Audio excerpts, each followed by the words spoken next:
90ஸ்ல நாங்கள் ஸ்கூலுக்கு போகிற காலத்தில் எப்போவுமே மழை காலமாக இருந்தாலும் சரி, வெயில் காலமாக இருந்தாலும் சரி, அம்மா நைட்டு மீதமான சாப்பாட்டில் தண்ணி ஊற்றி வச்சுருப்பாங்க. அந்த சாப்பாடை நாங்கள் ஸ்கூலுக்கு ரெடி ஆகிட்டு தட்டில் வயிறுக்கு சாப்பாடு நல்ல போதுமான அளவுக்கு சாப்பாடை வச்சு நல்ல ஒரு மோர்க்கார ஆச்சி வருவாங்க. காலையில் 7 மணிக்கெல்லாம் ஆச்சி வந்துடுவாங்க. மோர் வாங்கி கொடுப்பாங்க. அந்த மோரும் ஊற்றி நல்ல ஒரு பிஞ்சு உப்பு சேர்த்துட்டு நல்லா இந்த மாதிரி குழைவா பிசைஞ்சுக்குவோங்க. பிசைஞ்சிட்டு அதுக்கு தொட்டுக்க என்ன தெரியுமா?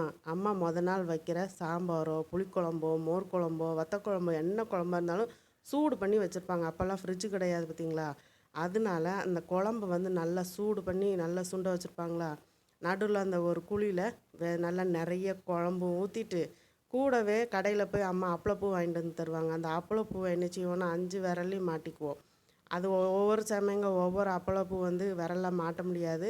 ஆனாலும் அது முக்கி தூக்கி விரலில் மாட்டிக்கிட்டு சூப்பராக ஒவ்வொரு விரலில் உள்ள அப்பளப்பூவை ஒவ்வொரு கடி கடித்து அந்த பழைய சோறை பிசைஞ்சு சாப்பிடுவோம். கூடவே கூழ் வத்தல் கண்டிப்பாக இருக்கும். எல்லாத்தையும் வச்சு அந்த பழைய சோறு சாப்பிட்ற சுகமே தனி. ஆனால் இப்போ எல்லாம் ஸ்விக்கியில் ஆர்டர் பண்ணி பழைய சோறு சாப்பிட்ற நிலமே ஆயிடுச்சு. பிடிச்சிருந்தா லைக் பண்ணுங்கள், நண்பர்களுக்கு ஷேர் பண்ணுங்கள், மறக்காமல் சப்ஸ்கிரைப் பண்ணுங்கள். மீண்டும் அடுத்த வீடியோ சந்திக்கிறேன். நன்றி, வணக்கம்.